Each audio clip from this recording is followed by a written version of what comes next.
Ya, esto sí se acuerdan, ¿no es cierto? Ah, que eran las queratinas, ya, y la estructura de las queratinas, cómo estaban localizadas las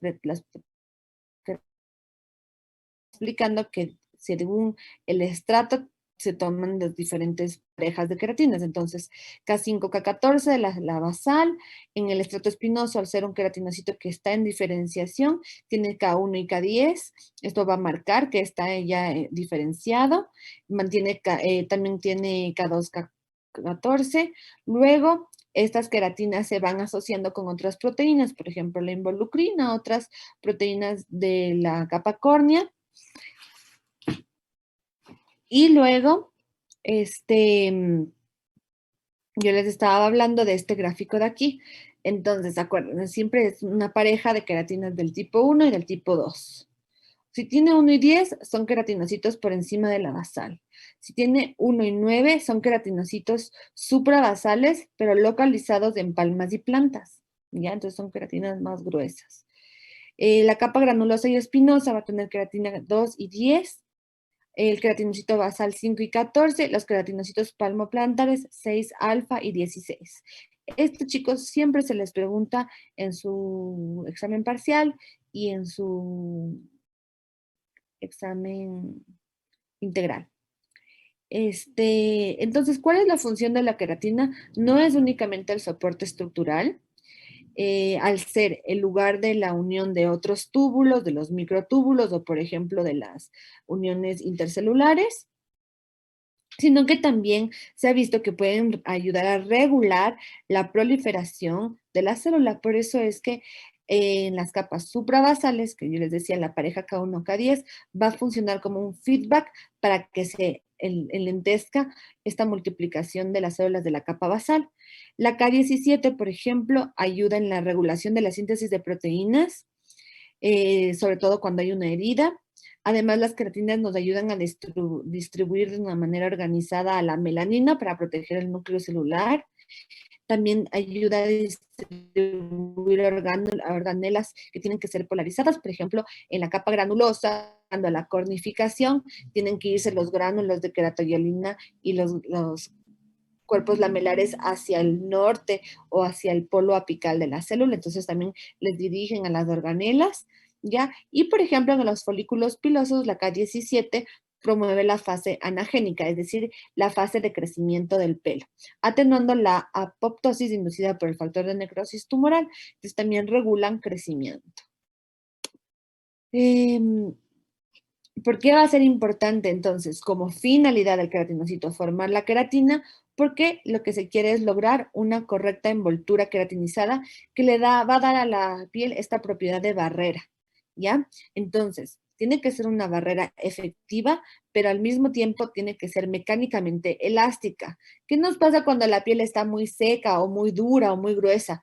Con los movimientos se abren fisuras y ahí se pierde toda esta propiedad de ser una barrera. Entonces, tiene que haber elasticidad aportada en esta envoltura queratinizada.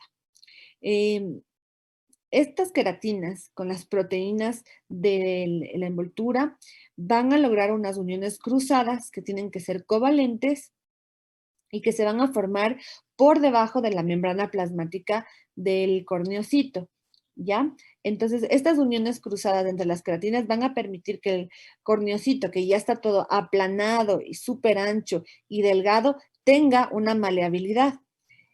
Además, van a aumentar esta fase hidrofóbica extracelular gracias a que esta envoltura queratinizada tiene que cubrirse por unos lípidos especializados. Estos lípidos, ¿de dónde van a salir? De las organelas que ya se ven en la capa granulosa, estas organelas que se llaman cuerpos lamelares y que van a ser ricos en lípidos, ¿ya? Las proteínas se unen por uniones cruzadas covalentes, y luego estas uniones covalentes tienen que ser reemplazadas por las mismas proteínas estructurales. A la final, lo que se obtiene es una cubierta más o menos de 20 nanómetros que va a ser insoluble al agua y va a ser estable. Entonces, insoluble de cierta manera, ¿no? Porque yo les decía, si es que una piel está sumergida mucho tiempo en el agua, comienza a macerarse. Entonces no es meramente una disolución de la queratina, pero sí comienza a afectarse la estructura, ¿ya? Por eso si es que llueve o si es que estamos en la ducha o estamos en la piscina, no nos mezclamos, ¿no es cierto?, con el agua. Esta barrera tiene que tener esta característica de insolubilidad ante cierto tiempo. La estabilidad de la envoltura queratinizada va a estar dada por un gran número de uniones que van a ser formadas por epsilon, gamma, glutamil, lisina, isopéptidos. Estas uniones de estas proteínas con lípidos van a estar reforzadas por los famosos puentes disulfuros. Estos puentes disulfuros entre queratinocito y queratinocito le van a dar esta estructura, esta característica es una estructura elástica, insoluble y al mismo tiempo reforzada. Las uniones de isopéptidos son catalizadas por la transglutaminasa, que es una enzima dependiente del calcio. Es decir, las transglutaminasas a la final tienen que ir actuando para que se pueda remover la piel. Cuando ya está el tejido muerto, como se sigue queratinizando, tienen que desprenderse de estas células de una manera organizada, imperceptible, y esto se da gracias a las transglutaminasas, que van a mediar esta catalización, esta catálisis, perdón, de las uniones entre proteínas y lípidos. Esto permite que la cara exterior de la envoltura queratinizada esté unida a ceramidas y a otros lípidos especializados secretados por los mismos queratinocitos gracias a los gránulos de la capa granulosa que tienen los cuerpos lamelares. Entonces, ¿qué es lo que va pasando? Estamos hablando de que se va queratinizando, va madurando este queratinocito. Miren cómo las queratinas se van haciendo diferentes, se van localizando de esta forma periplasmática y los tonofilamentos van teniendo cada vez más contacto con uniones intercelulares, hasta que en la capa granulosa se van a polarizar para poner todas las organelas necesarias para la formación de la envoltura córnea en la parte apical. Estos gránulos son los gránulos de queratoiolino y los cuerpos lamelares. Poniéndoles de esta forma en la parte apical, van a permitir que estos gránulos se fundan con la membrana citoplasmática, entonces van a fundirse la membrana de los orgánulos con la membrana de la célula y de esta forma se va a liberar el contenido de los gránulos hacia el exterior del queratinocito, que ya va a ser un corneocito. Entonces miren cómo de estos gránulos pintados de rojo, que son los que tienen lípidos, salen las ceramidas de una forma ordenada y van a ir rodeando al corneocito. Luego se formarán adecuadamente las uniones por la transglutaminasa entre las mismas proteínas y las mismas ceramidas, permitiendo esta envoltura córnea organizada. Entonces, ¿qué nomás está constituyendo la envoltura queratinizada?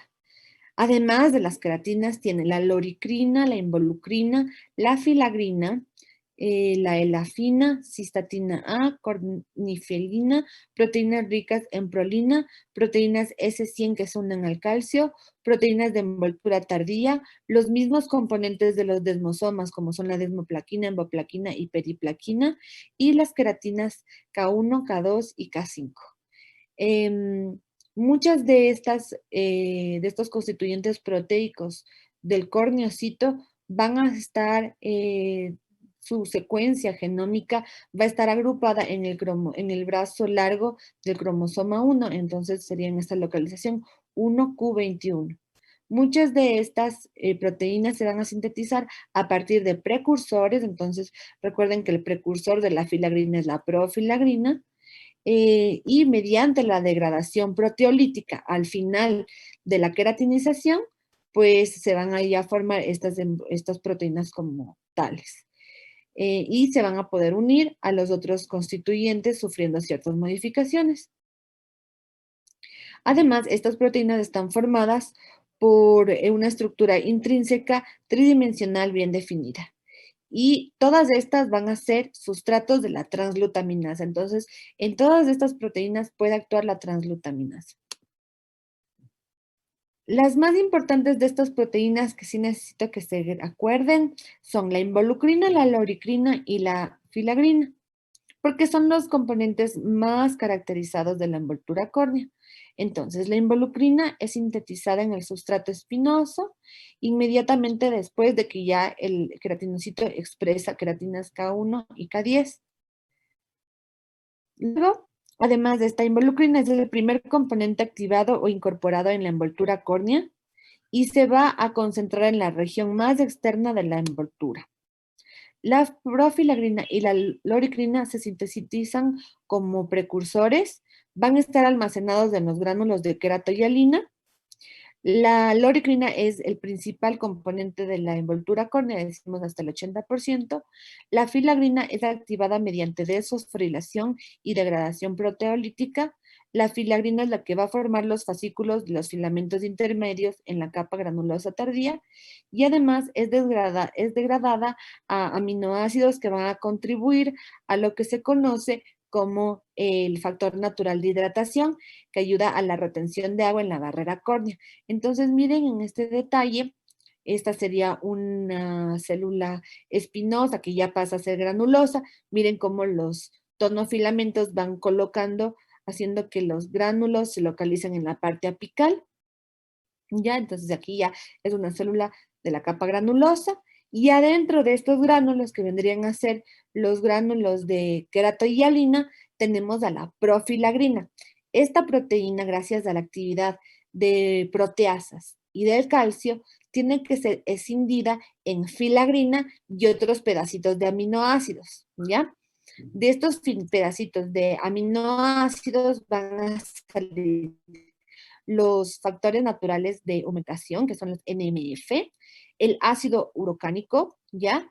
Y también otras proteínas que van a permitir la protección en el estrato córneo de la radiación ultravioleta y de ciertos alérgenos, porque son los que van a brindar el correcto pH en esta capa. Y la profilagrina como tal ya se activa a filagrina y miren cómo la filagrina, que vendrían a ser estos como pentágonos, interactúan con los filamentos intermediarios y les organiza. Entonces, cuando yo digo les empaqueta, significa que les alinea, les organiza para que vengan a ser como los bloques de nuestra envoltura queratinizada. Y no se olviden que la envoltura córnea tiene que tener, además de la parte proteica, la parte lipídica, porque esa es la que más va a permitirnos actuar contra el agua, es decir, repeler el agua y que no suframos maceración tan fácilmente. Entonces, esta envoltura lipídica tiene que estar unida mediante enlaces covalentes, que les decía que son los enlaces disulfuro, tienen que rodear a los corneocitos, son los que van a formar esta matriz hidrófoba y son los que les van a dar sobre todo resistencia química a los corneocitos. Por eso, por ejemplo, en los bebés, han visto que las mamis les ponen vaselina en la nalga cuando les limpian, cuando usan pañal. ¿Se han fijado que a veces hacen eso? O la crema cero y este tipo de cremas para la zona del pañal, que son Sí, cosas para como evitar que grasosas. los bebés se escalden. Exacto, de esta forma evitan. ¿Por qué? Porque están fomentando esta parte de la envoltura lipídica que va a ser sobre todo la que lucha contra los químicos. En la orina y en las heces, por ejemplo, en la orina hay un montón de urea, hay un montón de ácidos que van a lastimar a la piel si es que están mucho tiempo en contacto. Entonces, si nosotros añadimos cosas grasosas, vamos a repeler más este tipo de químicos, ¿ya? Y las heces, que en cambio tienden a ser muy alcalinas, también pueden irritar la forma del pañal. Entonces, ¿cómo se evita la pañalitis? Además de cambiar más veces el pañal, pues se suelen recetar estas cremas de barrera que les llamamos, ya que son cremas con muchos lípidos. ¿Y por qué? Tratando de remediar a nuestra propia naturaleza, que es tener una envoltura lipídica en nuestra barrera cutánea. ¿De dónde iba a salir esta barrera lipídica? De los cuerpos lamelares epidérmicos.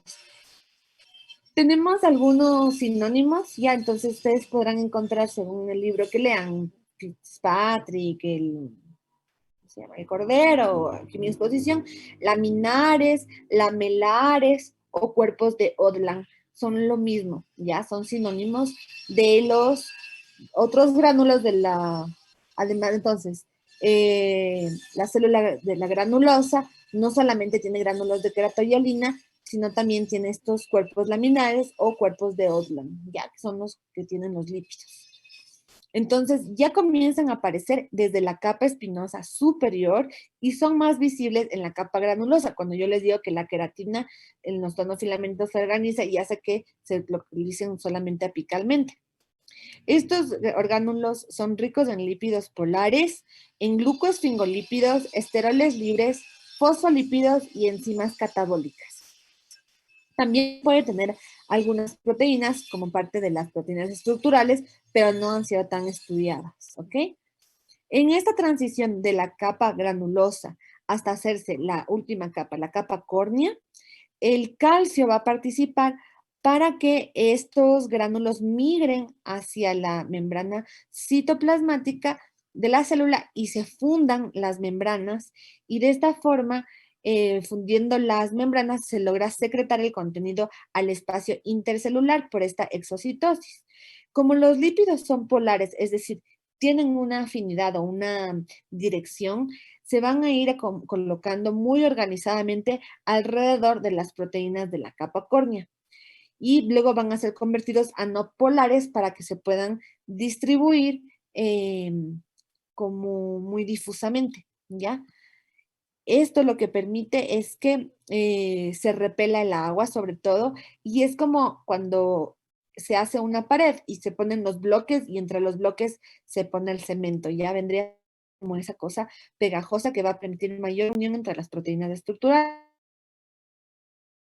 Puede haber hidrólisis de los glucosfingolípidos, lo que va a generar ceramidas libres y los fosfolípidos se transforman en cambio a ácidos grasos libres. Entonces, cuando yo les pregunte cuáles son los principales lípidos que forman la envoltura córnea, ahí son las ceramidas y los ácidos grasos libres. Entonces, miren más o menos cómo quedaría. Este sería un corneocito, entonces ya sabemos que es una célula aplanada, los filamentos intermedios de queratina empaquetados en la filagrina, ¿no es cierto? Que vendrían a ser como ladrillitos. Están unidos entre ellos por los corneodesmosomas, es el nombre de los desmosomas que se adquieren en esta capa.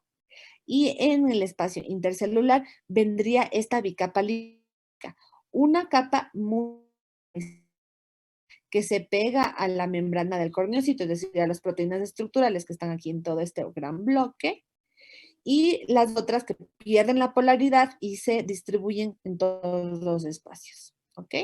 Entonces, esta sería la estructura de nuestra envoltura córnea y por eso es que es tan importante esta distribución, ya que aquí impide que irritante fácilmente la capa. ¿Qué es lo que sí penetraría por aquí? ¿Cómo yo hago que algo sí penetre? ¿Si le echo en agua o si le echo en grasa? En agua. No, más bien no porque eso, en grasa. En agua no porque la capa lipídica va a repeler, el agua va a ser hidrófoba, ¿sí? En cambio, si es que yo coloco, por ejemplo, yo quiero que mi cara absorba vitamina C.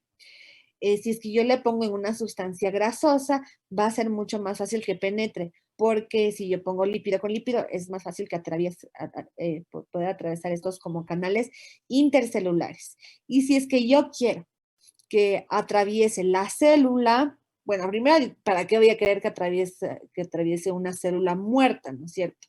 Entonces, lo primero que necesita es un vehículo grasoso que pase en la capa córnea y luego que ya llegue a células vivas, ahí sí pues tendría que ser algo más bien hidrofílico para que pase las proteínas o que aproveche ciertos túbulos o ciertos poros que son importantes en la comunicación intercelular. Ahí está la lógica de los medicamentos. Por eso si yo les digo, ay, échate puré de zanahoria en la cara porque tiene full vitamina A y le va a sentar muy bien a tu piel. No tiene lógica, chicos. Se come la zanahoria y por salud va a mejorar todo, ¿no es cierto? Si se echan la zanahoria en la cara, no les sirve de nada, están desperdiciando la zanahoria, ¿ok? Entonces no tiene mucha lógica eso de que te echas las cosas en la cara para que se nutra tu piel. No, no le nutres a tu piel así.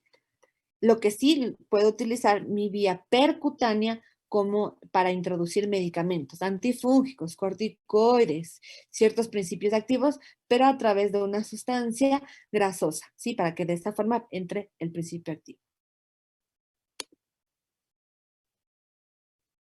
Entonces, un poquito más sobre la composición de lípidos de la envoltura córnea. Recuerden que el colesterol es el lípido más abundante en todo el cuerpo humano porque es el que va a formar las membranas lipídicas, ¿ya? Entonces, las membranas citoplasmáticas, las membranas celulares, ¿ya? Eh, este de aquí, el colesterol, se sintetiza in situ a partir del acetato en el queratinocito gracias a la enzima hidroximetilglutaril coenzima A reductasa. Esa es la enzima que produce colesterol en las células de la piel para que esté organizadito en la membrana celular. Otras grasas importantes son los ácidos grasos libres, que los podemos encontrar de forma saturada o monoinsaturada y de cadena corta o cadena mediana y larga de 12 a 24 carbonos, y que su síntesis va a estar limitada por la acetil-CoA carboxilasa y la ácido graso sintasa. El ácido graso más importante en la piel es el ácido linoleico. Este ácido linoleico tiene parte de fosfolípido, glucosilceramidas, perdón, forma parte de fosfolípidos, glucosilceramidas, la ceramida 1, la ceramida 4 y la ceramida 9. Y esto nos lleva entonces a las ceramidas, que van a contener en su estructura un ácido graso unido a una amida que contiene un aminoalcohol. La piel es rica en estas glucosilceramidas. Estamos hablando de que en el estrato de la envoltura córnea son el 30 al 40% de los lípidos, y estos van a depender de que haya una buena diferenciación terminal, es decir, si es que hay un correcto proceso de queratinización, que es todo lo que les he venido hablando, hasta la capa córnea se van a formar estas ceramidas, es decir, voy a tener una barrera córnea efectiva. ¿Ya? A la final son 9 las ceramidas. La ceramida A y B son las que se unen a las proteínas, dentro de las cuales, de las proteínas estructurales de la capa córnea, estaba la más importante, la involucrina, y de esta forma polarizada le va a dar esta formación de esta bicapa lipídica que les expliqué hace un ratito. Entonces, yo les puse acá, bueno, todavía no les pongo, pero está seleccionado este artículo que se llama queratinización epidérmica, y que en estos 30 minutos quiero que lo leamos en conjunto, porque si no, yo no me voy a confiar de que ustedes van a ir a estudiar, porque no están estudiando los artículos que yo les dejo. Ya les gusta solo estudiar de Cordero, y ahí está muy escueto. Esto sería para completar un poco la información de Cordero. Entonces, esto ya ustedes saben de memoria, la estructura general de la epidermis, ya saben los estratos, las capas de la epidermis, ¿ya? Esto vamos a leer ahorita en clase. Entonces yo voy a seleccionar a uno de ustedes y quiero que me lean este pie de página. Yo voy a escoger quién. A ver. No, todavía no lo subo. Pero esto va en la prueba de la próxima semana que les tomo al inicio de la clase. Participantes. A ver, Germán Mora, Sí, doc. por favor, ayúdanos leyendo este pie de página de La la figura figura 1. 1. Sí. Ya. Eh, Figura 1. Esquema de la queratinización epidérmica. La epidermis puede dividirse en cuatro capas celulares en las que los queratinocitos poseen propiedades diferentes, tanto morfológicas como bioquímicas, ligadas a los estudios sucesivos de diferenciación terminal: stratum basale, stratum spinosum, stratum granulosum y stratum corneum. En el estrato basal anidan células madre ciclantes. Los queratinocitos basales forman haces poco densos de filamentos de queratinas K5 y K14. 2. Cuando migran a la capa espinosa, su tamaño aumenta y su actividad metabólica evoluciona. La síntesis de las K5 y K14 se reprime, mientras que los queratinocitos K1 y K10 forman haces con abundantes filamentos bien organizados. La cohesión queratinocítica queda asegurada por numerosos desmosomas, los cuerpos laminares o queratinosomas y a continuación los granos de queratohialina aparecen en la capa granulosa. Las células se alargan horizontalmente. Su permeabilidad membranosa aumenta, lo que favorece el aflujo intracelular de calcio y la activación de los transglutaminasas, responsables de la elaboración de la cubierta córnea.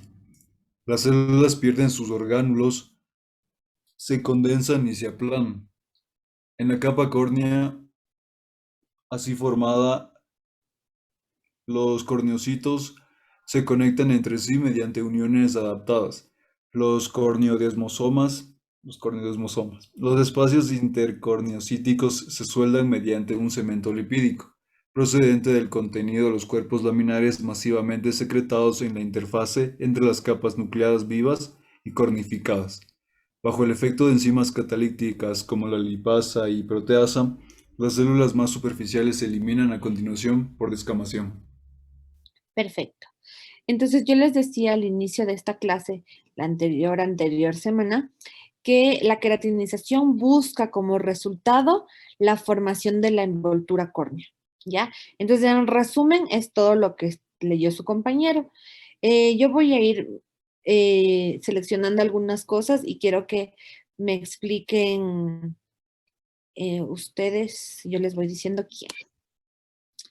A ver, Alison Tapia. ¿Por qué decimos que en el estrato basal anidan estas células madres ciclantes?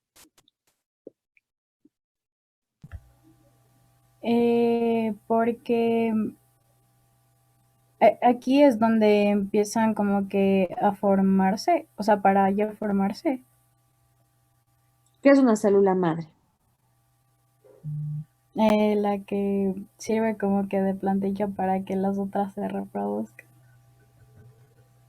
Ya es una célula que va a tener una potencialmente va a poder cumplir mitosis, es decir, va a dar células hijas. Y yo les decía que las células madre podrían tener esta división simétrica o asimétrica, es decir, simétrica, dar dos hijas, y asimétrica, dar una que se quede como célula madre también y una célula hija. Lo normal era que sea asimétrica, es decir, una se queda en la basal y otra entra a diferenciación, ¿ok? Entonces, es un ciclo de mitosis, por eso les dice aquí ciclantes, ¿ya? Las células madres. ¿Y cuál era el porcentaje de células madres en la capa basal? O sea, de células que pueden hacer mitosis.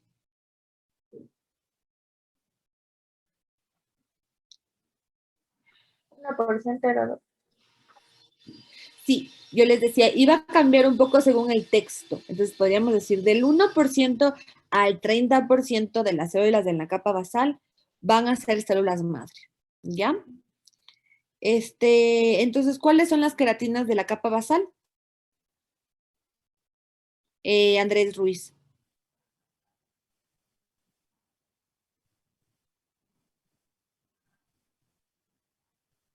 La K5 y K14. Ya, muy bien. ¿Cuáles van a ser las queratinas del estrato espinoso para arriba, Camila Mantilla? Del estrato espinoso, ¿verdad? Sería K1, K10, K2 y K14, y de ahí de la granulosa K2. K2 y K4. De la granulosa es K2 y ya las proteínas estructurales. Ok, listo. Además, entonces por eso ustedes ven que las células van cambiando tanto en las características físicas, si la forma, el tamaño, el núcleo, los organelos, como también en sus componentes estructurales. Mientras más madura está la célula, más queratinas va adquiriendo y mejor organizadas se ven. Una de las formas de organización de las queratinas son en los tonofilamentos, ¿ya? Y estos tonofilamentos se van a unir a los desmosomas. ¿Se acuerdan el nombre de las proteínas de los desmosomas? De los componentes de los desmosomas.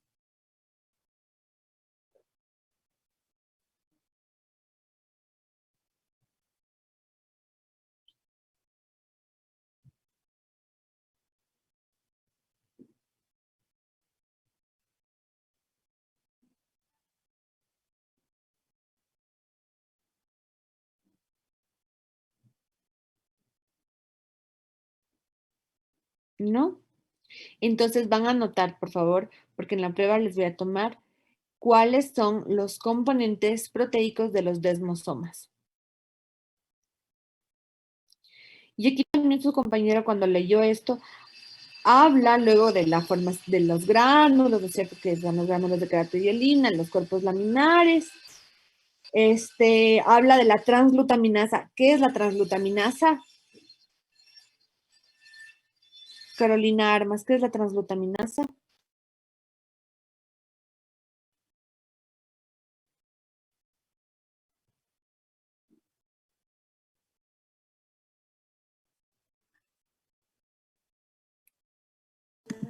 Era una enzima. Ya, ¿y qué iba a hacer esta enzima? Era para, nos ayudaba a lo que era la compactación, algo así, la compactación, Ya, como bueno, sería un pegamento, por la decirlo así. formación de las uniones de las estructuras en el estrato córneo, ¿no es cierto? En la envoltura córnea. ¿Y cuáles son las enzimas que nos van a permitir que haya una descamación normal?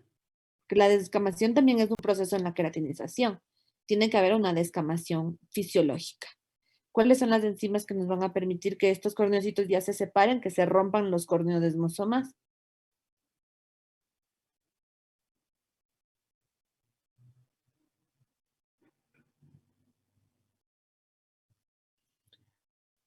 Algunas lipasas y algunas proteasas. ¿Ok? Entonces estudiarán porque estas cosas les preguntan en su pruebita. Esto nosotros ya sabemos como generalidades. Que el grosor de la epidermis varía de 0.03 milímetros en los párpados, en cordero hasta 0.02, hasta 0.7 en palmas y plantas. Sin embargo, en una zona anatómica determinada, el número de células que la forman resulta relativamente constante, disminuye el grosor con el paso de los años, sobre todo en las regiones expuestas al sol. Entonces, el sol podía generar atrofia. Y esta es la parte que quiero que ustedes aprovechen de este artículo que habla de las uniones celulares, ¿ya? Entonces, a ver, un escogido, Valeria Ponce. Valeria, ayúdame leyendo de aquí, uniones celulares, estos 3 párrafos. A ver, uniones celulares. Las células epiteliales disponen en general de 3 sistemas de unión. Las uniones vinculadas al citoesqueleto de actina, las conectadas con el citoesqueleto de queratinas y las uniones en forma de conductos membranosos no unidos al citoesqueleto. El esquema general de la composición molecular es común para uniones celulares asociadas al citoesqueleto.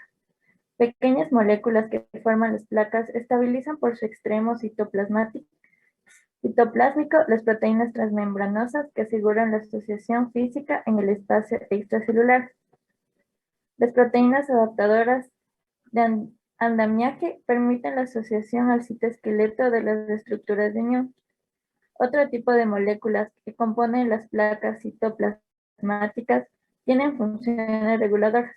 Si no existe secuestro por asociación a las uniones en la periferia celular, sirven de mensajeros nucleares e inducen los comportamientos típicos de las células sin uniones, caso de las células neoplásicas. La presencia de... la presencia... La presencia de uniones es primordial para el control del proceso de queratinización. La pérdida de adhesión a la membrana basal constituye la señal de partida para el queratinocito basal, que inicia así el proceso irreversible de diferenciación terminal. En este proceso, la célula modulará progresivamente la composición molecular de sus uniones intercelulares en función de las necesidades estructurales y de comunicación. A su vez, las proteínas de unión características de las distintas capas epidérmicas constituirán otros tantos marcadores de diferenciación. ¿Ok? Que pueden utilizarse en el plano diagnóstico. Ok. Entonces, ¿qué quieren decir estos párrafos? Les está diciendo que la unión celular no solamente es meramente física, ya que estas uniones celulares también le permiten a la célula una comunicación, ¿ya? Les permite estar organizadas y saber qué estructuras necesitan según en qué capa están. Y también constituyen una forma de feedback para que la célula sepa cuándo debe parar de multiplicarse o cuándo tiene que seguir diferenciándose, etcétera, etcétera. ¿Ya? Es por esto que cuando hay cáncer, por ejemplo, nosotros podríamos buscar algunas uniones intercelulares y no encontrarlas y decimos, ok, esta célula es neoplásica. Es decir, esta célula tiene el potencial de hacerse maligno porque no se va a comunicar con sus células vecinas, no va a estar cumpliendo sus funciones porque no tienen ni idea cuáles son sus funciones, está en una crisis existencial, ¿ya? Y algún rato se suelta de ese tejido y nos puede dar metástasis, que es otra característica del cáncer. Ok, entonces esto solo es como que una introducción de que por qué son tan importantes las uniones celulares, sobre todo en el proceso de queratinización. A ver, ay. A ver, les leo yo esto y luego yo escojo alguien más. Los sistemas de unión vinculados al citoesqueleto están presentes en los puntos de contacto célula matriz extracelular o en los contactos intercelulares, pero las familias de las proteínas de unión implicadas son diferentes en ambos casos. Entonces tenemos dos sistemas de unión. Unos que son del punto de contacto célula matriz, ¿ya? Y otros que son los contactos intercelulares, célula-célula. Se entendió eso, ¿no es cierto? Entonces vamos a hablar primero de las uniones célula matriz. Por favor, de escogido va a ser Milena Campos. Ya, a ver, contacto célula matriz extracelular. En el estrato basal, los queratinocitos están anclados en la unión dermoepidérmica por hemidesmosomas, adheridos a los filamentos de queratina, y por contactos focales, discretos que garantizan la conexión a los microfilamentos de actina.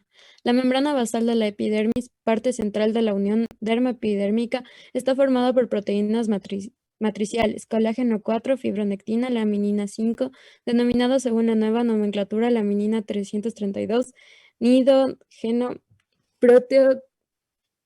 proteoglucanos sintetizados por las células dérmicas y epidérmicas. El polo basal de los queratinocitos basales contribuye a la unión dermoepidérmica de algunas proteínas de unión, como la integrina alfa 6 beta 4 y el colágeno 16, BP 180. De los hemidesmosomas que en la parte superior del espacio extracelular denominada laminina lúcida se asocian a la laminina 332. Aparte de los hemidesmosomas, las integrinas A2 beta 1, alfa 3 beta 1 y alfa B beta 5 encuentran en ese punto sus parejas moleculares como lamininas 332 y 331 e incluso vitronectina. Por el lado dérmico, la membrana basal se adhiere a las fibras de colágeno y a las demás proteínas de la matriz extracelular mediante las fibras de sujeción, compuestas por colágeno 7. Esta distribución por niveles permite desde el punto de vista práctico localizar con precisión el punto de una posible separación. En las enfermedades ampollosas que afectan a la unión dermoepidérmica, esta cartografía molecular orienta eficazmente el diagnóstico. Ya. Entonces aquí lo que habló su compañera es de esta matriz extracelular importantísima donde se apoyan las células de la capa basal. Ya, entonces, sabemos que las células de la capa basal se unen a la matriz de la membrana basal a partir de los hemidesmosomas. Y estos van a tener contactos focales y les está diciendo toda la variedad de proteínas que van a ver en esta zona. Esto vamos a ver de mejor manera cuando veamos membrana basal. Ya, ahí nos vamos a aprender toditos estos nombres. Siempre se lo aprenden, no se ofusquen. Es súper fácil cuando lo ven detalladamente. Pero lo que quiero que se guarden de aquí es que entonces el principal contacto de la célula del queratinocito con una matriz extracelular es en esta lámina basal, porque va a ser donde va a sujetarse toda la parte de la epidermis. Si en esta parte se sujeta bien, pues no habrán problemas de clivajes, de separaciones entre la epidermis y la dermis, ¿ya? Por eso miren que son un montón de proteínas estructurales, proteínas incluso grandes como colágenos, los diferentes tipos de colágenos, ¿ok? Ahora, puntos focales de adhesión, que son otros tipos de contactos célula matriz. ¿Quién va a leer aquí? Kelly Chicaiza. Los puntos focales de la adhesión. Los contactos focales se visualizan fácilmente en los queratinocitos cultivados in vitro, pero se detectan ultraestructural e in situ resulta muy delicada. Se trata de las estructuras transitorias cuya existencia en la epidermis humana solo se intuye por la colocalización de varias proteínas características como la cadena beta 1 de las integrinas transmembranosas. La vinculina, la talina y la actinina se asegura la acción con la F-actina y la sinasa de herencia focal, FAC, que cataliza estas asociaciones moleculares. Recientemente, la caracterización de las causas del síndrome de Kindler ha aportado a la prueba sobre la existencia y la importancia funcional de los contactos focales en la epidermis humana. Así, la ausencia de kindlerina, una de las proteínas adaptadoras características de los contactos focales, causa la fragilidad de la unión dermoepidérmica con desprendimiento subepidérmico. Ok, entonces en este párrafo lo que les está diciendo es que existen unos puntos muy específicos de la adhesión célula matriz y que van a ser estudiadas solamente por cultivos de las células in vitro. Entonces imagínense, ustedes sacan células de la piel, le ponen en unos cultivos súper nutritivos, le siembran ahí estas células para que se reproduzcan y formen todo un tejido grandísimo, cosa que ustedes puedan sacar un sector y estudiarlo molecularmente o por microscopía electrónica, ¿ya? Y estas uniones in situ son muy, muy delicadas, entonces son prácticamente transitorias. Y aquí entran en juego todas estas partes de otras proteínas, como son la cadena beta de la integrina transmembranosa, la vinculina, la talina, la actinina, que cuando estudiemos membrana basal, estas de aquí ni siquiera les vamos a mencionar, ¿ya? Pero se sabe que sí pueden haber algunas enfermedades de estos puntos focales, por ejemplo, les ponen aquí el ejemplo, síndrome de Kindler, que es cuando se afecta esta kindlerina 1, entonces si es que hay la ausencia de este punto tan específico, pues va a haber problemas de adhesión de la piel y van a haber manifestaciones tanto de atrofia, porque si no hay una buena adhesión, si no hay una buena unión celular, no hay una correcta queratinización, entonces estos pacientes tienen tanto atrofia como descolamiento de la piel o aparición de ampollas, ¿ya? Entonces les dice, hay cosas que son chiquitas en la matriz, que esas sí lo vamos a estudiar, y hay cosas que son ya muy específicas en la matriz, que sí se estudian, pero nosotros les vamos a dejar un poquito de lado, pero quiero que sepan que existen. Listo, vamos ya a estructuras un poquito más grandes. Vamos a hablar de los hemidesmosomas. Aquí va a leer Jorge Loor.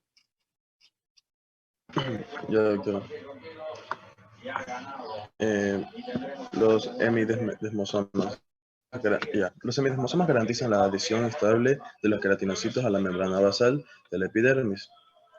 La plectina y BP230, antígeno 230 cada del benfigoide ampolloso conectan con las queratinas sus proteínas transmembranosas.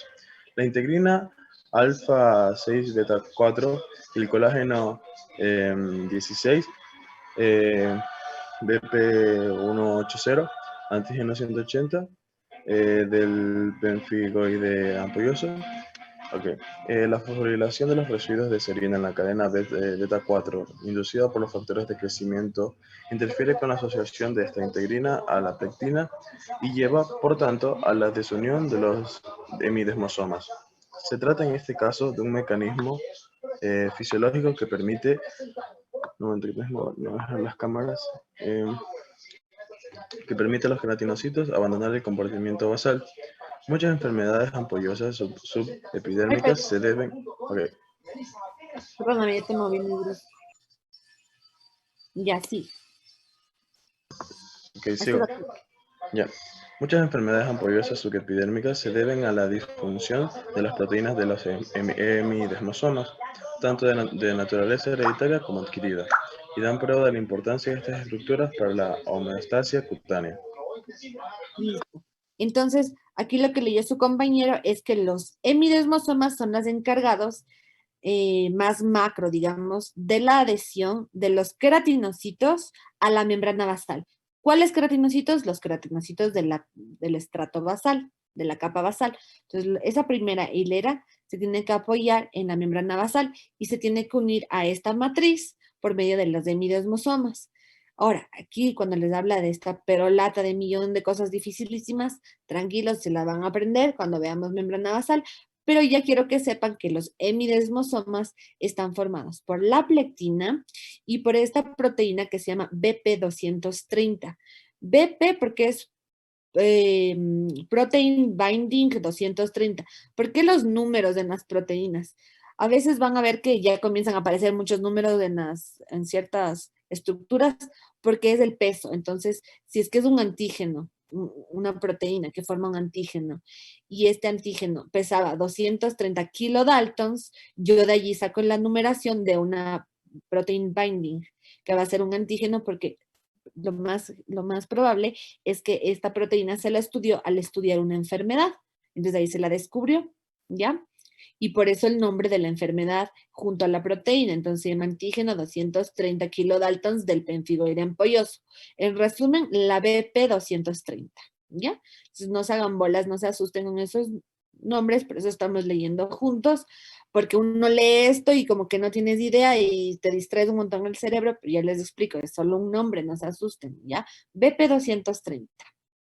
Entonces, la plectina y la BP230 conectan a la membrana basal con las queratinas transmembranosas. ¿Cuáles eran las queratinas transmembranosas? Las queratinas del citoesqueleto del queratinocito, ¿ya? Y además se va a unir también la integrina alfa 6 beta 4 y el colágeno 16. El colágeno 16 tiene otro nombre, como les digo. Según van describiéndose las cosas, pueden ir cambiando los nombres y en la literatura para no confundir, y esa proteína que rato la descubrieron, entonces nos ponen en paréntesis los otros nombres que pueden encontrar. Entonces el colágeno 16 es lo mismo que decir la BP180 y decir la BP180 es lo mismo que decir antígeno de 180 kilodaltons del benfigoide ampolloso. ¿Ya? Entonces todo se resume algo mucho más fácil. Entonces, tenemos plectina, la BP230, conectadas con las queratinas transmembranosas, junto con la BP180 y la integrina alfa 6 beta 4, permiten la conformación correcta de este hemidesmosoma. ¿Ya? Además, siempre tiene que haber alguna cosa química que suceda en estas estructuras para que se quede pegado. Entonces tienen que haber estas reacciones de fosforilación, ya de las cadenas de las proteínas, para que se lleve a cabo el correcto acoplamiento de las estructuras moleculares, ¿ya? Entonces, cuando hay una fosforilación de estos residuos de serina de la cadena beta 4 de la integrina, esto permite que haya una desunión de los hemidesmosomas y en este caso va a ser algo fisiológico para que le permita a este queratinocito basal irse o migrar hacia otra parte donde se le necesita. Un ejemplo de cuándo se le necesita un queratinocito basal es en una herida. Cuando hay una solución de continuidad que ha penetrado toda la epidermis, llega hasta la dermis, y yo ya tengo aquí mis queratinocitos basales que se están moviendo hacia arriba, pero yo necesito que migren lateralmente, pues tienen que irse soltando y ir reemplazando, formándose hileritas para que pueda haber una correcta cicatrización. Entonces, en estos casos, hay esta fosforilación del hemidesmosoma para que cambie la conformación de sus estructuras y se pueda soltar, ¿ok? Solamente eso les está diciendo este párrafo. Y les dice que si es que alguna de las proteínas del hemidesmosoma no funciona bien, ya sea por una alteración genética o una alteración adquirida, que muchas veces es una enfermedad autoinmune, lo que se va a causar es un clivaje, una ruptura de esta unión entre la epidermis con la membrana basal, que es lo que le permite unirse a la epidermis con la dermis, ¿ya? Así de sencillo esto. Espero que les esté ayudando, que lo lea junto a ustedes, porque si no... Ya, ahora vamos a hablar, entonces ya hemos hablado de las uniones célula-matriz, ahora vamos a pasar a hablar de los contactos célula-célula. Entonces aquí necesito que alguien lea. Déjenme ver aquí, Caterine Estefanía. Ayúdame por favor leyendo este párrafo a partir de contactos célula-célula, hasta todo lo que son los desmosomas. Las uniones celulares desempeñan un papel esencial en la cohesión epidérmica y en las funciones de comunicación intercelular. El grupo de las uniones de anclaje implicado en la cohesión mecánica de los tejidos está constituido por los desmosomas, que se asocian a los filamentos de citoesqueletos de queratina. Las uniones adherentes, por su parte, se asocian a los microfilamentos de actina.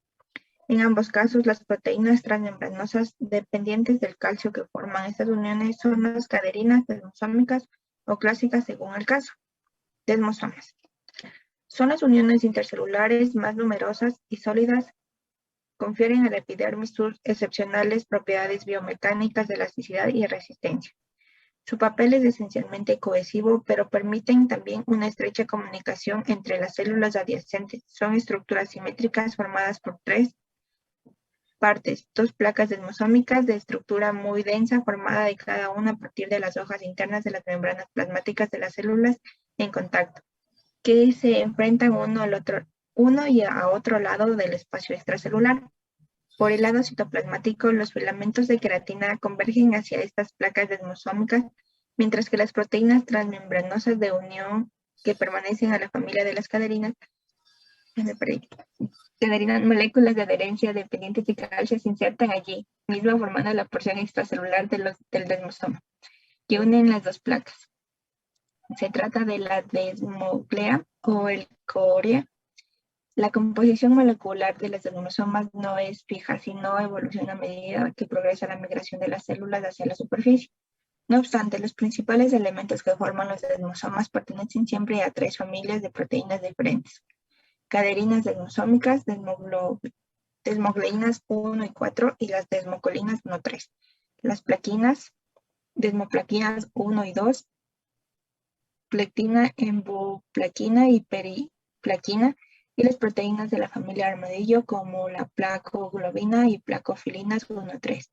El número de desmosomas aumenta durante la diferenciación epidérmica y su composición proteica evoluciona, lo cual contribuye al refuerzo de la cohesión de las cohesión general a escala tisular. Su tamaño varía también según las capas de los desmosomas de mayor tamaño que han encontrado en las capas superiores del estrato espinoso.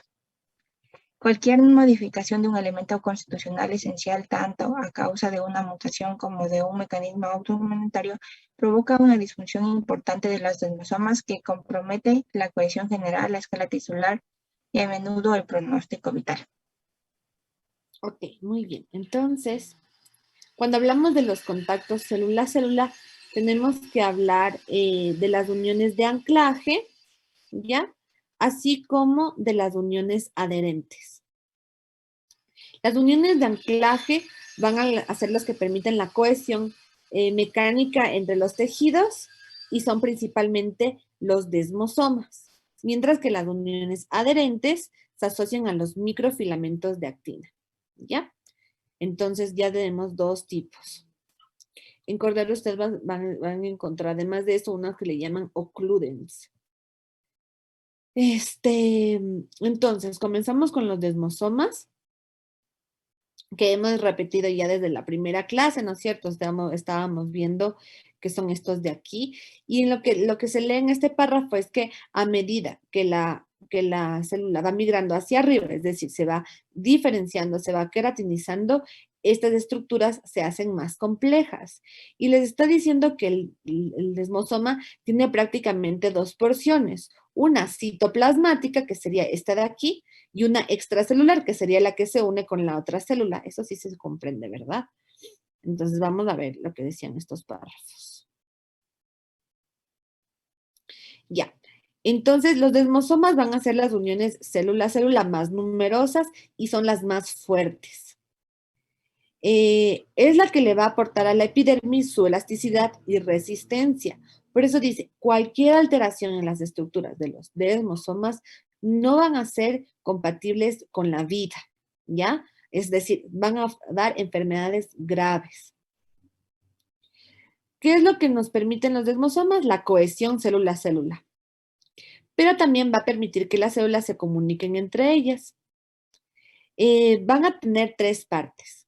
Dos placas desmosómicas, que son la parte más densa, que van a ser las partes que están dentro de la membrana plasmática, y en el lado citoplasmático, los filamentos de queratina que van hacia las placas desmosómicas. Entonces, les está diciendo tres partes así.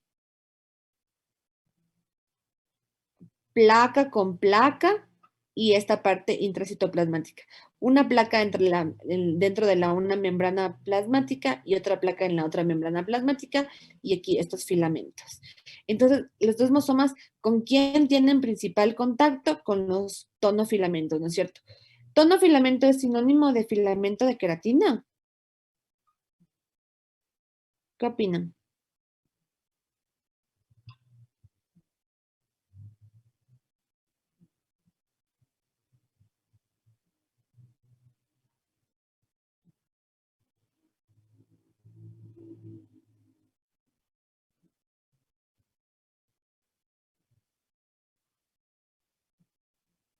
¿Alguien que quiera decirme?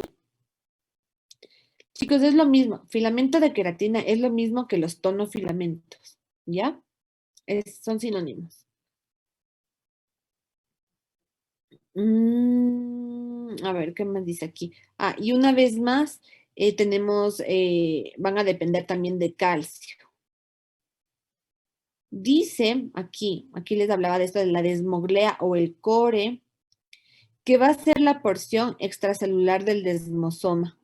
Y esto es lo que va a permitir que se adhieran una placa desmosómica con la otra placa desmosómica. Entonces, la pega que tienen en la mitad es esta desmoglea o el core. Y les dice que la composición molecular del desmosoma no va a ser fija porque su complejidad varía según la queratinización, pero que en sí tenemos tres familias de proteínas, y esto es lo que les dije yo que les iba a tomar en la próxima prueba. Entonces, son tres familias de proteínas. En la primera familia están las caderinas y estarían aquí dentro, las desmogleínas y las desmocolinas, ¿ya? Luego tenemos a las plaquinas, están las desmoplaquinas, la plectina, la emboplaquina y la periplaquina. Y luego tenemos a las proteínas de la familia armadillo, que son la placoglobina y placofilina. Más o menos lo que les voy a preguntar aquí es si les digo, dígame cuáles son las proteínas estructurales y les pongo desmogleína, les pongo desmoplaquina y les pongo placoglobina y les pongo que me pongan la falsa, les pongo por ahí involucrina. Entonces ya saben que la involucrina no tiene nada que ver con el desmosoma, ¿ok? ¿Qué más? Y ya. ¿Alguna pregunta sobre los desmosomas?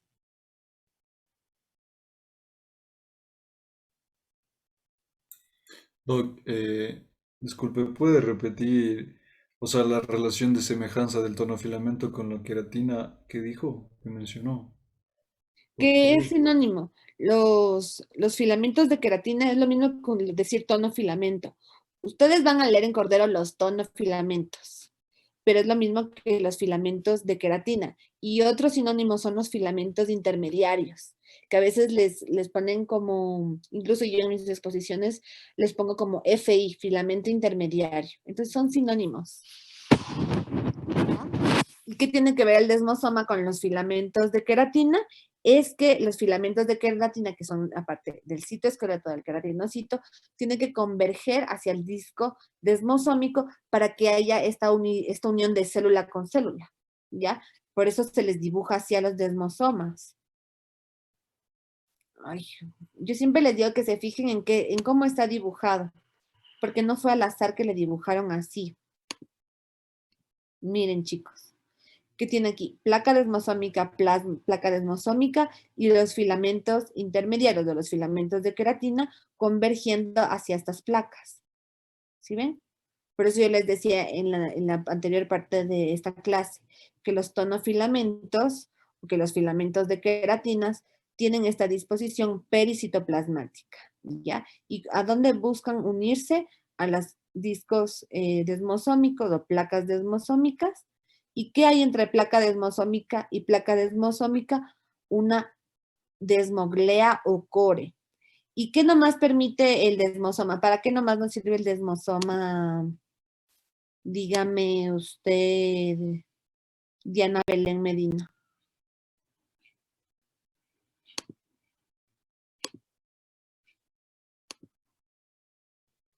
¿Para qué sirve el desmosoma? ¿Cuál es la palabra clave ahí?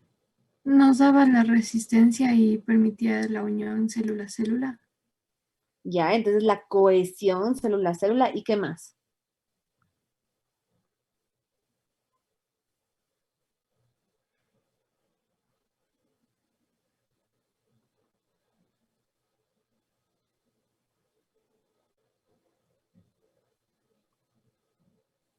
Yo les decía que también participan en la comunicación celular. Estaba escrito en el párrafo, ¿no es cierto? Ya. Entonces, cohesión, lo principal, y también comunicación intercelular. Es la principal unión célula-célula. Ya. Vamos entonces, y yo les dije que los desmosomas eran parte de las uniones de anclaje y que también teníamos las otras uniones que eran las uniones adherentes. Aquí están las uniones adherentes. Entonces, alguien que por favor me ayude leyendo esto. Puede ser Andrés Villacrés. ¿Ya leíste? No, profe. Ya. ¿Desde qué parte? Ya, aquí, uniones adherentes. Todo este párrafo. Ya, uniones adherentes. Las uniones adherentes se parecen a los desmosomas, pero difieren desde el punto de vista bioquímico y funcional. Están constituidas por las cadeninas clásicas, EP, asociadas a microfilamentos de actina, lo que les confiere propiedades de cohesión y señalización intercelular. En la epidermis humana, ha sido posible localizarlas gracias a la presencia de beta-cadenina, ya que comparten a menudo con los desmosomas otra proteína adaptadora, la placoglobina. La implicación de las uniones adherentes en la localización y formación de los desmosomas y uniones estrechas es muy probable, pero aún se discute. Queda por precisar su contribución en el proceso de diferenciación. Listo. Entonces aquí tenemos otro tipo de estas uniones. Las uniones adherentes tienen la misma función, la única cosa que es diferente es el punto de vista bioquímico y nos pone como funcional porque el desmosoma es más de cohesión y esta de aquí es más que de cohesión, de señalización intercelular, ¿ya? Entonces, aquí, ¿de qué están compuestas estas uniones adherentes? De las famosas cadeninas y son la E y la P. Y además,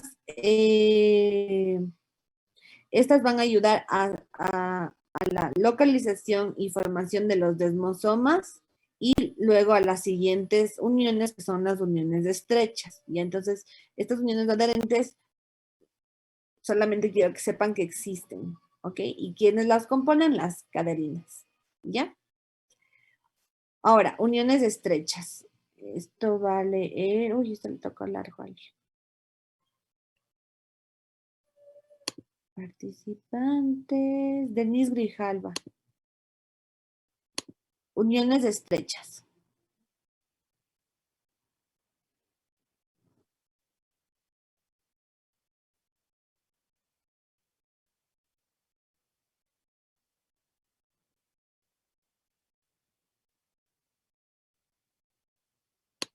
¿Ya?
Ok, muchas gracias. Entonces, ¿qué estamos viendo aquí? Que estas uniones estrechas también van a unirse a los microfilamentos de actina, igual que las uniones adherentes, pero que no se ha logrado explicar si realmente existen en la piel. ¿Pero por qué les mencionamos? Porque sabemos que si es que se dañan, igual no son compatibles con la vida. No les hemos logrado ver, caracterizar también, pero sí por medio de la enfermedad se sabe que existen y que lo normal es que existan. ¿Listo?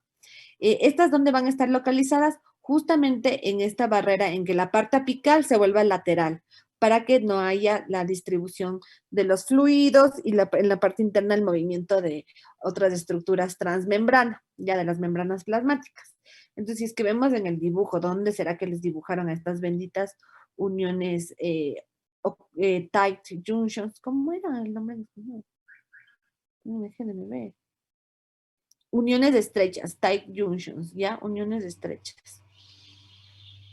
Ustedes ya acá, en este gráfico, vendrían a ser, no está aquí, vendrían a ser como esquineras, como que están en la esquina, sobre todo en la parte más superficial de los epitelios.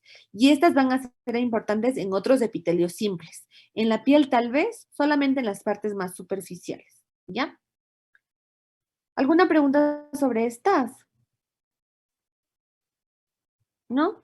Y bueno, y teníamos que las que la van a conformar iban a ser las claudinas, ¿no es cierto?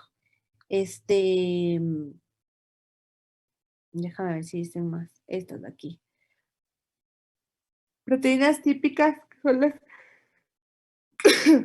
claudinas, perdón chicos, las claudinas, la ocludina y las moléculas adherentes, todas estas, JAM o de placas. En Cordero ustedes van a encontrar la claudina, en estas de aquí, van a poner así, claudina, ¿ya? Entonces la principal.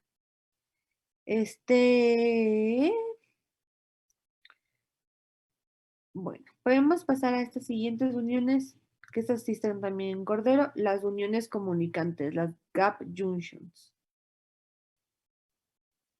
A ver, este párrafo totote.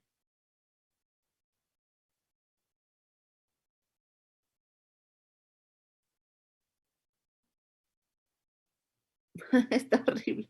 Esto es súper largo, chicos. Por eso dije, leamos todos. Si no, no van a leer. A ver. Listo, gap junctions. Vamos. Ana Belén Medina, ¿ya leíste? No, no. No, no leo. A ver, dale. A ver. Ya. Uniones comunicantes, gap junctions. Dice, se trata de conductos membranosos de abertura variable formados por hexámeros de proteínas especializadas, las conexinas que permiten el paso de pequeñas moléculas, menor a 1 kilodalton, entre células unidas. La expresión de las conexinas varían en función de la diferenciación de los queratinocitos. 1A,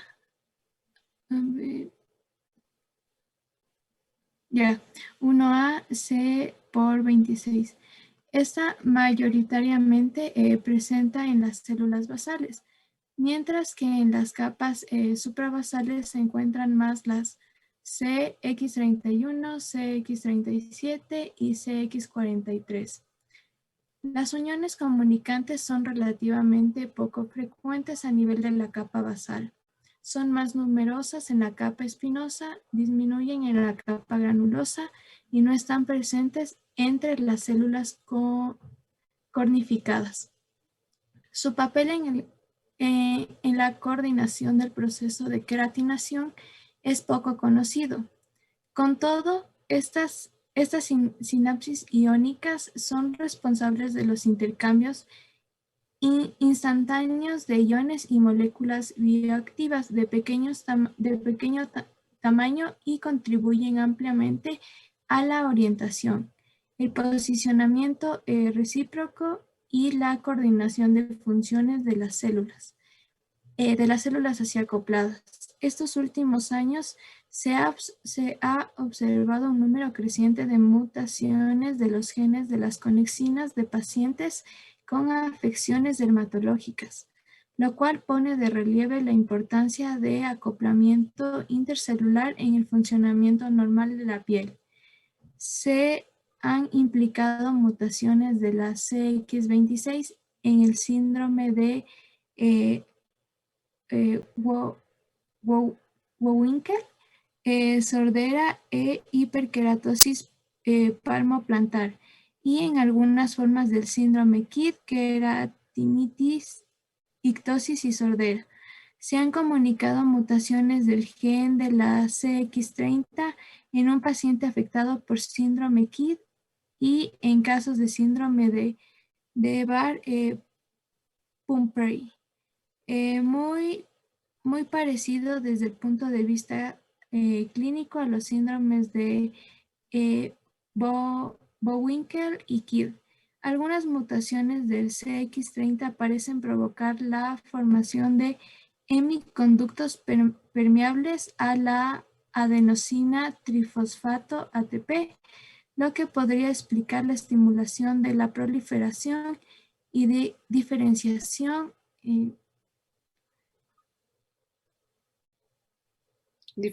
rápida. Y la diferenciación rápida de los queratinocitos en el síndrome de Clustone, hiperkeratosis pulmonar, distrofia de las uñas y alopecia. La eritrokeratodermia variable, placas hiperkeratóxicas sobre un fondo eritematoso. Una Una genodermatosis acompañada de sordera leve se asocia a mutaciones de CX30.3 y CX31. Ok, entonces, ¿qué no sabemos que grabar de estas uniones comunicantes o gap junctions? Que estas de aquí van a estar formadas por hexámeros de proteínas que se llaman conexinas, ¿ya? Estos hexámeros, o sea, están como 1, 2, 3, 4, 5, 6, ¿ya? Van a formar estos túneles que van a permitir una comunicación rápida célula a célula. Se pueden pasar incluso moléculas, ¿ya? Y estas van a estar sobre todo presentes a nivel de la capa basal, luego espinosa, y luego se van haciendo cada vez más chiquitas. En el estrato córneo no existen y no deben existir, porque en el estrato córneo, ¿qué deberían comunicarse las células? ¿Qué deberían pasarse entre ellas? Nada, ¿no es cierto? Más bien queremos que sean impermeables. Estas uniones comunicantes, gap junctions, van a permitir coordinar la coordinación de procesos de queratinización. Por eso es que estamos leyendo sobre estas uniones en este capítulo, ¿ya? Gracias a este intercambio recíproco entre de diferentes moléculas célula a célula. Cuando ustedes lean CX26, es conexina 26, conexina 31, conexina 37. Entonces han ido estudiando y nuevamente aquí toman interés en enfermedades, ya que mutaciones en cualquier estructura de estas proteínas, pues va a dar las diferentes enfermedades. Y miren cómo muchos de estos síndromes se acompañan de sordera. Entonces, cuando hay una afectación de una conexina, hay problemas también de sordera, ¿ya? ¿Y qué más tienen que saber? Que además de tener conexinas formando estos como túneles, van a permitirse la asociación, me parece que era también con microtúbulos. No, estas solamente van a formar túneles entonces, ¿ya? No se une a ninguna otra proteína estructural de la célula, ¿ok? Eso es lo principal. Listo. Entonces hemos visto los desmosomas, las uniones estrechas, las uniones adherentes y las uniones comunicantes. Ahora vamos a leer este capítulo, este párrafo de citoesqueleto y proteínas asociadas. Déjenme ver si es que esto vale la pena leer. Ah, sí. ¿De qué está formado el citoesqueleto? Luego esto de aquí ya no vamos a leer otra vez porque esto es lo que yo ya les di, lo pueden leer solos. Las queratinas. Luego leemos cubierta aquí la transglutaminasa, que eso no quedó claro. Ok. Entonces,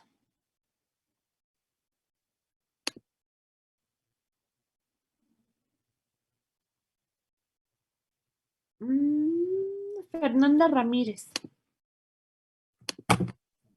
Ya, el citoesqueleto queratinocítico está formado por 3 sistemas estructurales: los microtúbulos, los macrofilamentos de actina y los filamentos intermedios de queratina.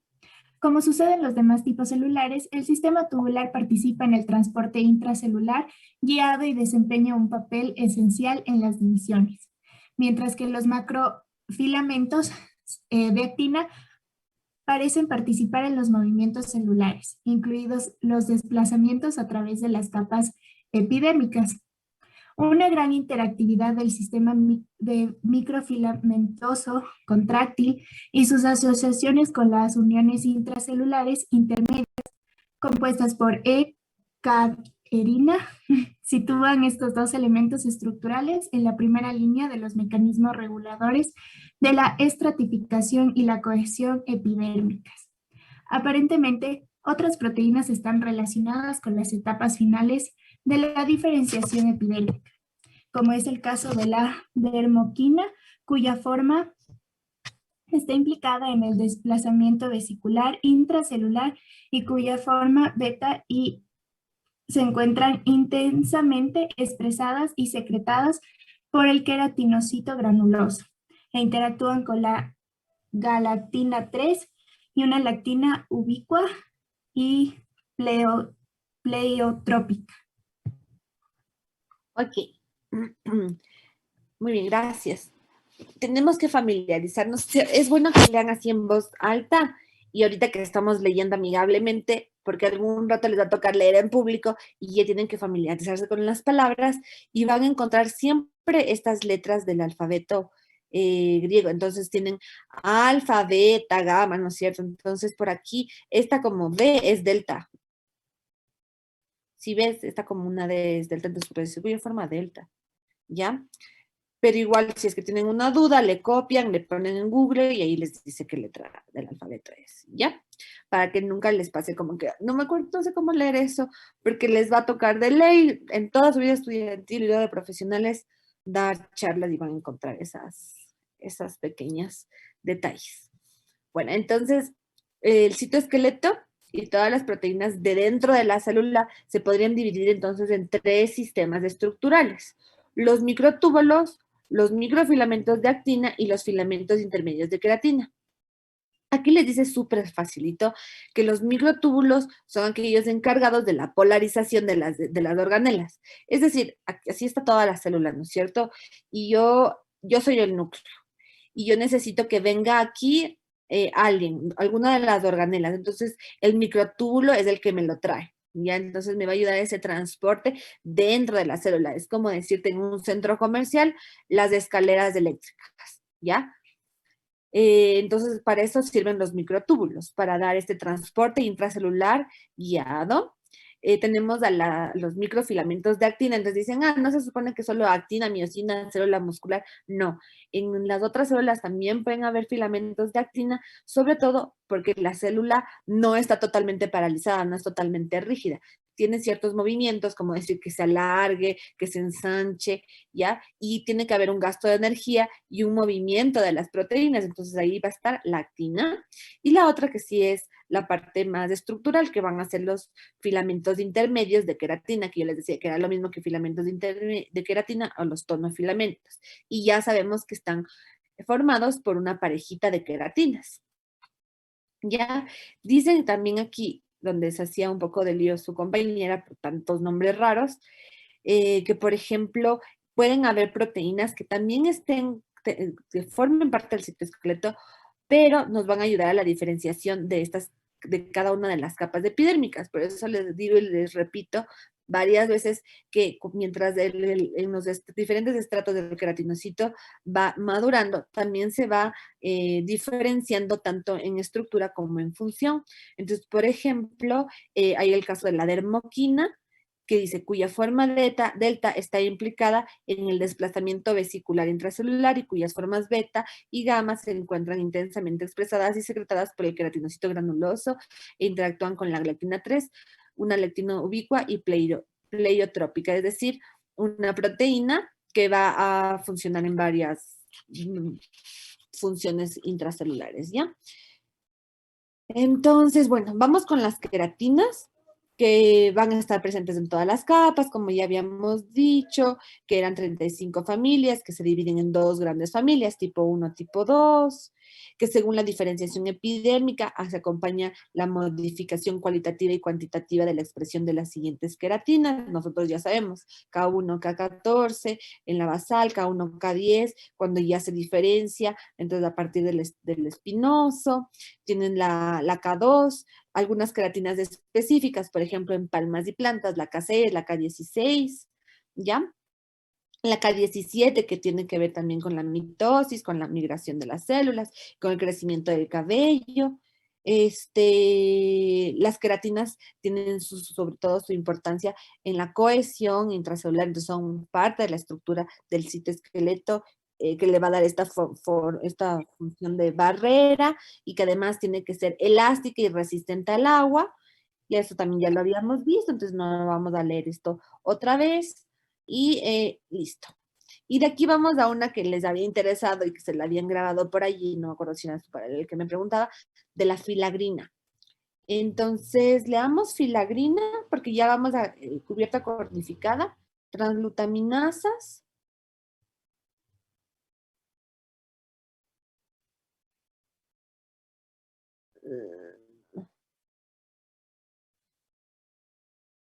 Aquí está el calcio. Y eso ya les va a tocar leer a los chicos. A ver, vamos.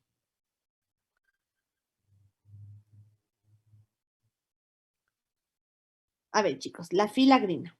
Que alguien me ayude, por favor, leyendo este párrafo.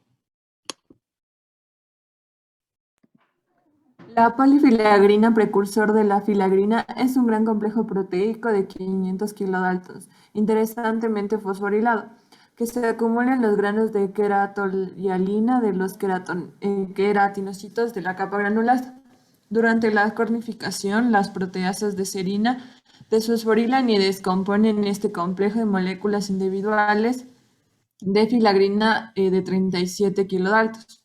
Esta proteína tiene la capacidad de incorporar y reticular los filamentos intermedios de queratina en paquetes comprimidos, lo que confiere a los corneocitos el aspecto condensado que los caracteriza. La semivida de la filagrina es muy corta, de 6 horas. 3 peptidilargininas desaminasas están implicadas en la conversión de los residuos de arginina en citrulina sobre la filagrina y sobre las queratinas a las cuales se asocia. Esta etapa contribuye a la disociación de los elementos desaminados y permite una rápida degradación de la filagrina en numerosos aminoácidos hidrófilos que participan por su presencia en masa en la retención de agua y en consecuencia en la hidratación de la capa córnea, factor natural de hidratación. Se han descrito recientemente varias mutaciones del gen que codifica la profilagrina. La ausencia de su producto ha podido incriminarse como causa de disfunción de la capa córnea en la ictiosis vulgar, la sequedad cutánea, cerosis o en la dermatitis atópica, ya que la falta de hidratación de los corneocitos conduce también a una mayor permeabilidad del stratum corneum frente a los alérgenos potenciales. Entre los productos de degradación de la filagrina se encuentra el ácido urocánico, molécula implicada en la fotoprotección y la inmunosupresión. La ausencia puede favorecer a la respuesta inmunitaria. Los keranocitos de la capa granulosa sintetizan también otras proteínas de la misma familia que la filagrina, como la filagrina 2, ifapsociaricina, la orniorina y la cornulina. Es probable que estas proteínas contribuyan a la elaboración de NMF y a la resistencia elástica de la capa córnea. Ok, muchas gracias. Entonces, vamos a sintetizar esto de aquí. La profilagrina, ¿dónde se encuentra?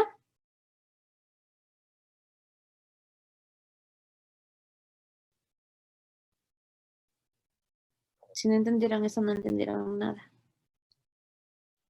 ¿En qué gránulos? De queratohialina, de los queratinocitos de la capa granulosa. Perfecto, entonces la profilagrina está en los gránulos de queratohialina en la capa granulosa. Ya una vez que estamos listos para que se dé el último paso de la cornificación, tiene que actuar una proteasa en la profilagrina y le tiene que desfosforilar y se tiene que liberar un aminoácido que va a ser la arginina, ¿ya? Se libera la arginina y se queda solita ya la filagrina. Y además se van a incidir, se van a romper otros aminoácidos que van a formar estos factores naturales de hidratación, NMF, de Natural Moisturizing Factors, ¿ya? Estos factores naturales de hidratación van a ser aminoácidos que atraen agua, son hidrofílicos y le van a permitir que cuando ya están en el corneocito, atraigan agua y ese corneocito esté siempre con agua. Por eso es que hablamos de la hidratación de la piel. Entonces, la cantidad de agua que hay contenido en el estrato córneo. Si hay más agua, esa célula está más hinchadita, está más organizadita y me funciona más como una barrera para prevenir que entren pues alérgenos, irritantes, etcétera, etcétera, ¿no es cierto? Otra cosa que se escinde de la filagrina es el ácido urocánico. Este ácido urocánico va a tener importancia como fotoprotector natural de la piel. Entonces, la capa córnea también aporta en la fotoprotección, ¿ya? Y además, tiene una función en la inmunoprotección porque estabiliza un pH adecuado en la piel. Y en sí, ¿qué va a hacer la filagrina? La filagrina va a permitir empaquetar a las queratinas, entonces organizarles, alinearles, empaquetarles, como está aquí escrito, para que tengan una estructura que sea elástica y que sea lo suficientemente resistente, ¿ya? Entonces aquí dice, la filagrina y sobre queratina. Entonces la filagrina va a permitir entonces, déjame ver. No, por ahí está. La cosa es que si es que hay una alteración de la filagrina, vamos a tener algunas enfermedades, entonces mutaciones en el gen de la profilagrina puede dar en sí alteraciones como la cerosis, que es esa piel que es caracterizada por ser muy, muy seca, la ictiosis, ya han oído hablar 1.000.000 veces, y hay un montón de tipos de ictiosis y un montón de causas de ictiosis, y también les ponen en la dermatitis atópica, ¿ya? Una vez que tenemos todos estos elementos, ya podemos hablar de la cubierta cornificada, que ya les había hablado yo, y aquí va a participar la transglutaminasa. Entonces, ya para terminar con ustedes, dejarles libres, vamos a leer la transglutaminasa, y lo demás, si lo van a leer solos, por favor, porque de allí ya está bastante fácil. La transglutaminasa. Lea, por favor. ¿Quién? Valeria Ponce, ¿ya leíste? Ya leído. ¿Ya leíste? Entonces, ¿quién no leyó? Andrés Ruiz ya leyó recién. Germán Ya Mora. uno, doc. No, tú no. Entonces lee, por favor, Andrés. Ya. Las transglutaminasas. Estas glutaminasas 1 se encuentran preferentemente presente en la capa granulosa y cuando se activa con el aumento del calcio citosólico, cataliza la formación de los puentes Gamma. gamma, glutamil, beta, Epsilon. epsilon, lisina, entre las proteínas y gamma glutamiles permidina entre las poliaminas y los péptidos ricos en glutamina. La transcripción de las transglutaminasas pueden regularse mediante los retinoides, las hormonas esteroideas, así como de determinados factores de crecimiento que influyen en la diferenciación celular. Además de su implicación en la síntesis de la cubierta cornificada, estas enzimas desempeñan un Ya, sigue aquí. importante en la apoptosis y la necrosis. Estabilizan las células degradadas reticulando los compuestos intracelulares y previniendo su dispersión antes de la fagocitosis. Ok, muchas gracias. Entonces, esta famosa enzima transglutaminasa, que ya está desde la capa granulosa, pero se activa recién en el estrato córneo, gracias al calcio de dentro de la célula, va a permitir la unión de estos puentes entre estas terminales de las proteínas, de las poliaminas y de los péptidos ricos en glutamina. Entonces, en sí, todo lo que interviene en la envoltura proteica, ¿ya? Aquí les dice que la transcripción, o sea, para que se genere más o menos transglutaminasa, va a haber una dependencia con los retinoides. Entonces, ¿qué son los retinoides? Por ejemplo, el adapaleno, el ácido retinoico, la isotretinoína por vía oral, un montón de cosas que utilizamos los dermatólogos, que para el acné, que para hacer peelings, que para el envejecimiento, que lo que buscan es modificar un poco esa transglutaminasa para promover más o menos la diferenciación celular, porque no solo actúa en la formación de un correcto estrato córneo, sino también nos va a ir modificando la diferenciación de las células. ¿Listo? Entonces, por eso es que por medio de un montón de medicamentos, incluso los corticoides tópicos, les podemos modificar. Miren una vez más cómo el calcio es tan importante para la actividad de tanto estructuras intracelulares como enzimas que aquí actuarían ya a nivel de la envoltura. ¿Ya? ¿Qué es este dibujo de aquí? Citoplasma de la célula cornificada. Aquí les ponen proteínas de la cubierta cornificada, marcadores de la diferenciación terminal. Entonces, yo ya les había hablado de las ceramidas. Entonces, las ceramidas iban a hacer ¿qué mismo? un ácido graso con una amida y van a salir de los cuerpos lamelares, ¿no es cierto? Tenemos las periplaquinas, 2, aquí nos dibujan. Yo les dije que las ceramidas, las de la primera capa eran polarizadas, eran bien organizaditas. Miren cómo se ven aquí como unos fósforos, bien organizaditas, ¿ya? Y luego tienen aquí 2, ya las proteínas que se van a ir empaquetando en todo lo que es la membrana plasmática del corneocito con las estructuras del interior del corneocito, que serían las queratinas. Entonces tenemos a la periplaquina, entonces esta bolita, pequeñas proteínas ricas en prolina, donde se iba a unir la transglutaminasa, algunas proteínas de la envoltura que quedan atrapadas. Miren los filamentos de queratina, cómo les dibujan, ¿ya? Y aquí les ponen el número 10, la filagrina. Miren cómo la filagrina permite empacar, ¿sí? Organizar estos filamentos intermedios o queratinas, ¿ya?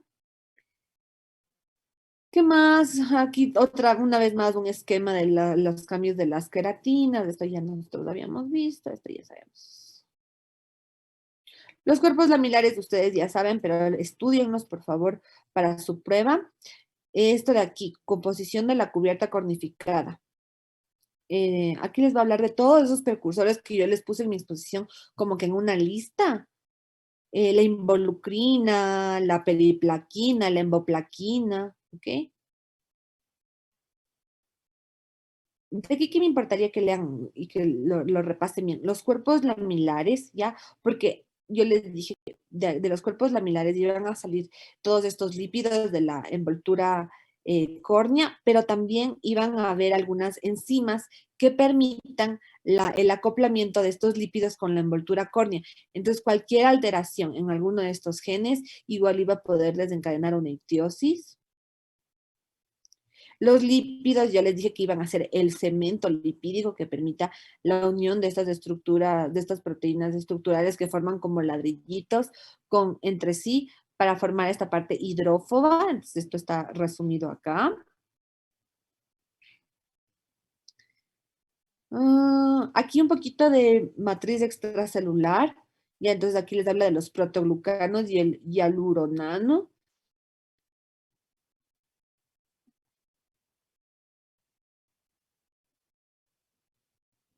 Estos van a ser los que nos permitan atrapar agua y hacer que la epidermis esté hidratada, ¿ya?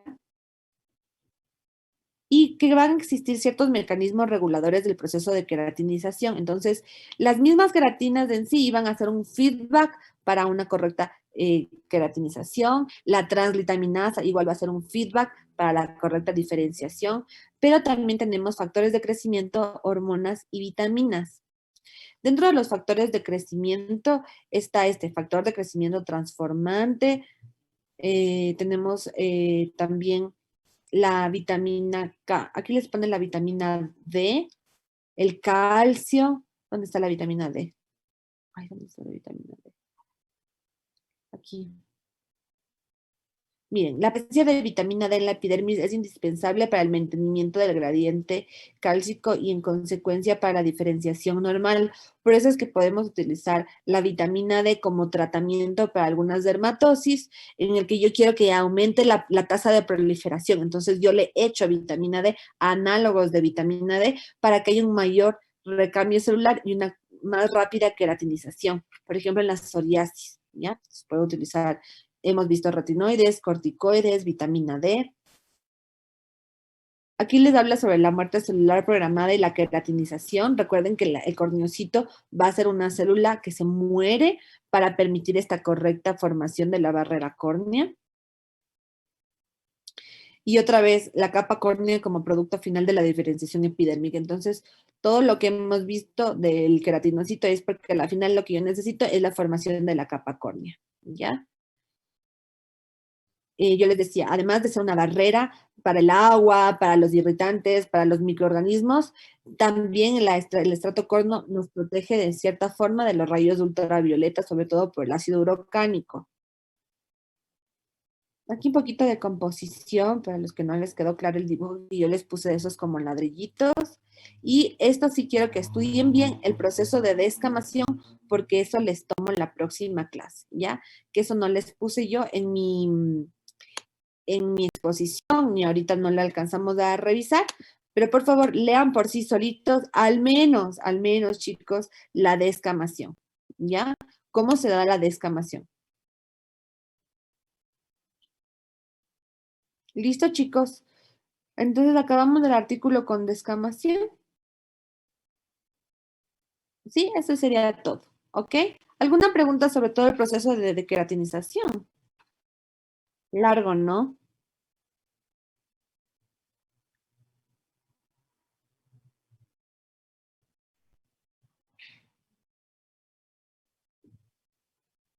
¿Listo, chicos? ¿Se durmieron?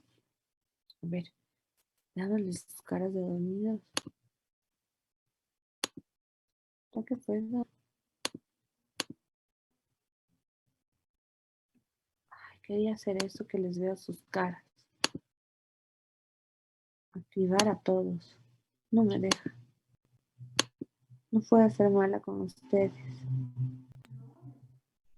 No pude.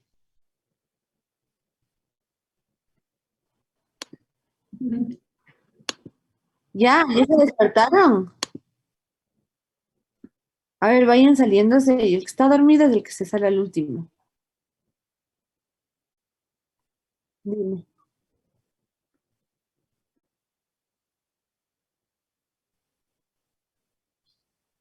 Es 10 de la prueba, de esta prueba que les tomé, de la pruebita que tienen. 20 del trabajo en grupo y la prueba final, el parcial sobre 20. Entonces le multiplican por 2. Ya, chicos. Ay, ya estoy terminando. Es que lo que pasa es que, sí, perdón, chicos, me he demorado un poco. Ya.